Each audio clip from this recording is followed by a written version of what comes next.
नमस्कार, जोहार। मैं यशस्विनी और आप देख रहे हैं सोना झारखंड। आइए जानते हैं झारखंड के 50 मुख्य खबरों को फटाफट अंदाज में। झारखंड सरकार ने शिक्षा को बढ़ावा देने के लिए मान्यता प्राप्त स्कूलों के 1 लाख छात्रों को मुफ्त साइकिल देने की घोषणा की, जिससे ग्रामीण क्षेत्रों के बच्चों को स्कूल जाने में होगी सहूलियत। राष्ट्रपति द्रौपदी मुर्मू ने बीआईईटी मैसरा के प्लैटिनम जुबली समारोह में कहा कि प्रौद्योगिकी की प्रगति ने जीवन शैली को बदला, साथ ही शिक्षा और अनुसंधान के क्षेत्र में नए अवसर सृजित किए। झारखंड में तसर की खेती को बढ़ावा देने के लिए उद्योग विभाग द्वारा चाईबासा में क्षेत्रीय कार्यशाला आयोजित। आयुक्त ने इसे कोल्हान क्षेत्र के लोगों के लिए आय का स्रोत बताया। सरकार ने झारखंड के सरकारी और निजी स्कूलों में शिक्षा की गुणवत्ता सुधारने के लिए नई योजनाओं की शुरुआत की, जिससे छात्रों को उच्च स्तरीय शिक्षण सामग्री उपलब्ध कराई जाएगी। मेगा ट्रेड फेयर में महिला उद्यमियों को विशेष प्रोत्साहन, स्टार्टअप को बढ़ावा देने के लिए विशेष सत्र आयोजित। नई तकनीकों और व्यावसायिक अवसरों पर विशेषज्ञों द्वारा चर्चा। धालभूमगढ़ के काड़वा काटा गांव में शिक्षा मंत्री रामदास सोरेन ने धर्मगुरु माझी रामदास टूडू रास्का पुस्तकालय का उद्घाटन किया, जिससे ग्रामीण छात्रों को पढ़ाई के लिए बेहतर सुविधाएं मिलेंगी। झारखंड में ग्रामीण क्षेत्रों के स्वास्थ्य केंद्रों को सुदृढ़ करने के लिए सरकार ने नई स्वास्थ्य नीति लागू की, जिसमें डिजिटल हेल्थ रिकॉर्ड और टेलीमेडिसिन सेवाओं को शामिल किया गया। झारखंड सरकार ने सरकारी अस्पतालों में मुफ्त दवा और जांच सुविधा बढ़ाने के लिए 100 करोड़ रुपए का विशेष बजट स्वीकृत किया, जिससे मरीजों को सस्ती चिकित्सा सेवा मिलेगी। राज्य के कृषि विभाग ने किसानों की आमदनी बढ़ाने के लिए जैविक खेती को बढ़ावा देने के लिए प्रशिक्षण कार्यक्रम शुरू किया, जिससे खेती की लागत घटेगी और उपज की गुणवत्ता बेहतर होगी। झारखंड सरकार ने अगले 5 वर्षों में झारखंड को कौशल विकास का हब बनाने के लिए नई योजना लागू की, जिसके तहत युवाओं को रोजगार परक प्रशिक्षण दिया जाएगा।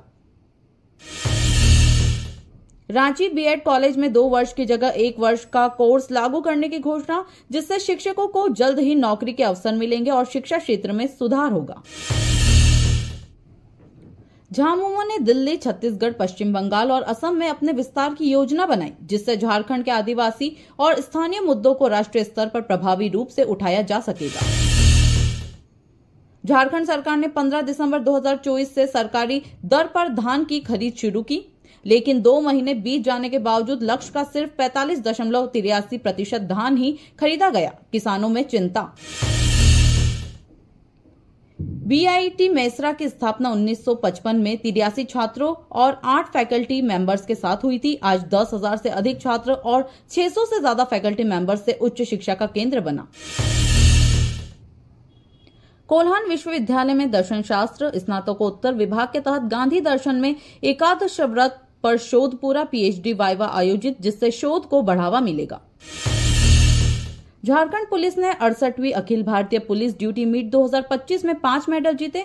वहीं तेलंगाना पुलिस को ओवरऑल चैंपियन का खिताब मिला। पुलिस बल की कड़ी मेहनत को सराहा गया। लातेहार में मुआवजे की मांग को लेकर NH39 जाम। सड़क दुर्घटना में होटल मालिक की मौत के बाद परिजनों ने 25 लाख रुपए की मुआवजे की मांग की। प्रशासन से शीघ्र समाधान की उम्मीद। झारखंड में 20 फरवरी को बारिश होने की संभावना। मौसम विभाग ने 18 फरवरी से बादल छाने की संभावना जताई। किसानों को सतर्क रहने की सलाह दी।